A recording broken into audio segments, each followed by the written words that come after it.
यो मुक्ते परिसेवितांग्रियुगलो दिव्याक्षरे राजते दिव्याभूषणभूषितो स्वयवयवो देवेश दिव्याकृति मूर्त्यां मुक्तिधरां क्षितो सवृसुतो सर्वावतारी प्रभो धृत्वा जन्म विचित्र भक्तिमतनो त्वां श्रीहरिं चिंतये। वाला भक्तो, दिव्य चैत्री सुंदर मजानो समयो चाली रह्यो छे। एक महान संतना एक शुभ संकल्प बळथी सभामां विराजमान पूज्यपाद कर्मठ निडर क्रांतिकारी रेवोल्यूशनवाळा एवा संत महासंत पूज्यपाद सत्संग सभाना अध्यक्ष शास्त्री स्वामी नरोत्तम प्रकाशदासजी स्वामी व्यासपीठाधिष्ठित આપણે બધા સાંભળીએ છીએ તેમ પૂર્ણ જેમાં વિદ્વત્તા ભરી છે। ભાગવતને એમ કહેવાય છે કે વિદ્યા ભાગવતાવધિ, ભાગવત છે સર્વ વિદ્યાનો ભંડાર છે। આ સર્વ પ્રકારની વિદ્યા આપણને ક્યારે પ્રાપ્ત થાય? જે બહુશ્રુત સંત હોય એના દ્વારા પ્રાપ્ત થાય। સર્વે શાસ્ત્રનો જેને મહિમા છે અને એનું અનુશીલન જેણે કર્યું છે, જેણે ભાગવત જાણે પી ગયા હોય એ પ્રમાણે અક્ષરશ સ્ફુટ અર્થમાં આપણને શ્રીમદ ભાગવતની કથાનું શ્રવણ કરાવતા એવા પૂજ્યપાદ વક્તા મહોદય શ્રી નારાયણચરણ દાસજી સ્વામી, સભામાં ઉપસ્થિત પૂજ્યપાદ બાપુ સ્વામી, જેમણે આ સંપ્રદાયની અંદર ખૂબ ખૂબ અધ્યાત્મ માર્ગમાં મંદિરમાં દેવોની સંતો ભક્તોની આ સત્સંગની સેવા કરી છે। અન્ય મહાનુભાવ સંતો વાલા ભક્તો, માતાઓ અને બહેનો, શ્રીમદ ભાગવત આજે આપણે સાંભળીએ છીએ, આનંદ આવે છે। એનું કારણ પરમાત્માના અવતાર સ્વરૂપ ભગવાન વેદ વ્યાસ નારાયણે આ શ્રીમદ ભાગવતની રચના કરી છે। સ્વાદુ સ્વાદુ પદે પદે પદે પદે આપણને તો ખરેખર એ કથા સાંભળીએ એટલે અંતરમાં શાંતિ થાય। ખુદ વ્યાસનારાયણને શાંતિ નહોતી તે ત્યારે એમને આ 18મો એક ગ્રંથ રચ્યો શ્રીમદ ભાગવત। એટલા માટે સર્વને શાંતિકારક જો કોઈ સત્શાસ્ત્ર હોય તો શ્રીમદ ભાગવત છે, જેમાં અમોઘ પ્રયોગો દરેકને આપેલા છે। અમોઘ પ્રયોગો જેવા કે ષષ્ઠ સ્કંધમાં 8મો અધ્યાય, જેમાં નારાયણ કવચ આવે છે। એ નારાયણ કવચ દ્વારા ગમે તેવા આપણા ઉપર મલિન કોઈ ઉપચાર કરનારા હોય તો ઉપચાર આપણને નડે નહીં એવું કવચ એની અંદર આપેલું છે। વળી એના દ્વારા યોગ, આરોગ્ય, વિજય એની પ્રાપ્તિ થાય છે। એમાં પુંસ્વન વ્રત આવે છે, જે એ ષષ્ઠ સ્કંધમાં પુંસ્વન નામનું વ્રત સર્વ પ્રકારની મનોકામના આપણને સિદ્ધ કરી દે છે। સર્વ પ્રકારની મનોકામના આપણે જે કંઈ કામના કરીએ પણ વિદ્યા બુદ્ધિનો મદ છોડી નિષ્કપટ ભાવે આપણે એનો પાઠ કરીએ તો એ બધું પ્રાપ્ત થાય છે। અષ્ટમ સ્કંધની અંદર આપણે જોઈએ તો ગજેન્દ્ર મોક્ષની કથા આવે છે। એ શું બતાવે છે કે ઋણ મુક્તિ, શત્રુ થકી મુક્તિ અને એવા કેટલી પ્રકારના એમાં લાભ રહેલા છે। પુંસ્વન વ્રત આવે છે એ અષ્ટમ સ્કંધમાં।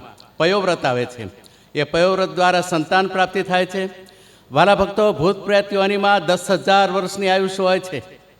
મળમૂત્રનું ભક્ષણ કરવાનું હોય છે અને અપાર દુઃખનું કારણ છે। એ આત્મા ભટકતી હોય, એને કોઈ દેહ નથી અને ચારે બાજુ દોડા દોડ કરતો હોય જીવાત્મા, કોઈ વાતે મુક્તિ ન થાય। એ મુક્તિ આ ભાગવત વડે કરીને સ્વામીએ આજ કથા કરી, કેટલું સરસ મજાનું સમજાવ્યું આપણને કે ગોકર્ણે એ સુંદર કથા કરી અને ધુંધુકારી માટે ફક્ત એક એને માટે જ ધુંધુકારી માટે વિમાન આવ્યું, ત્યારે બીજા બધા સાંભળનારા હતા એને માટે ન આવ્યું, કારણ કે આ દત્તચિત્ત હતા। એણે પોતાનું મન પરમાત્મામાં પરોવ્યું હતું અને એને ખપ ને ખટકો હતો।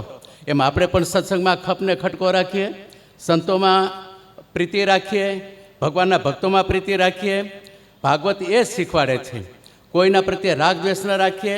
રાગ દ્વેષ રહિતનું આપણું જીવન હોય, આપણો આત્મા વિશુદ્ધ હોય, ત્યારે ભાગવત આપણને ફળ આપે।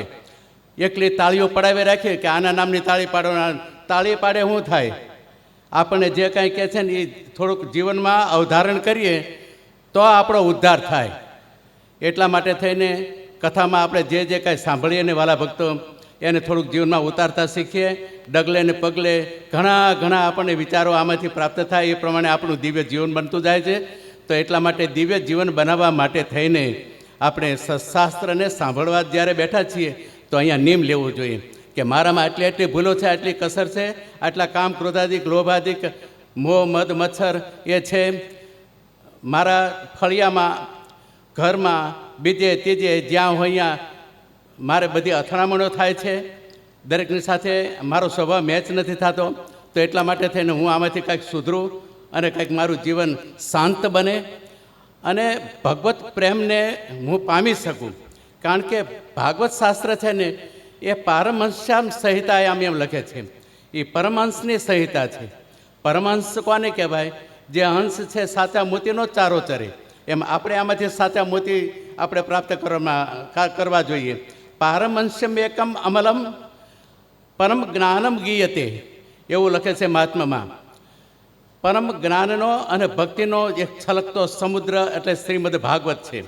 માટે આપણે પરમાત્માને પામવા માટે પ્રેમ સંપાદન કરવાનો છે. ભાગવત દ્વારા પ્રેમ સંપાદન થાય ત્યાર પછી ભગવત દર્શનની પ્રાપ્તિ થાય અને ભગવત પ્રાપ્તિ ભગવાનના ધામની પ્રાપ્તિ થાય છે. એટલા માટે વાલા ભક્તો આવા શ્રીમદ ભાગવતનું આપણે અનુપાન કરીએ. અનુપાન આચમન કરીએ.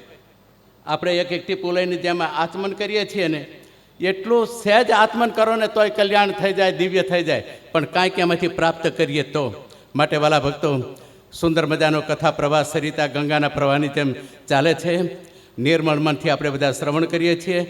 તો વિશેષ પરમાત્માના ભગવત હરિકૃષ્ણ મહારાજના ચરણમાં પ્રાર્થના કરું કે સર્વના અંતરમાં પરમાત્માની ભક્તિ એવી પ્રાપ્ત થાય અને આવા સંતમાં પ્રીતિ થાય.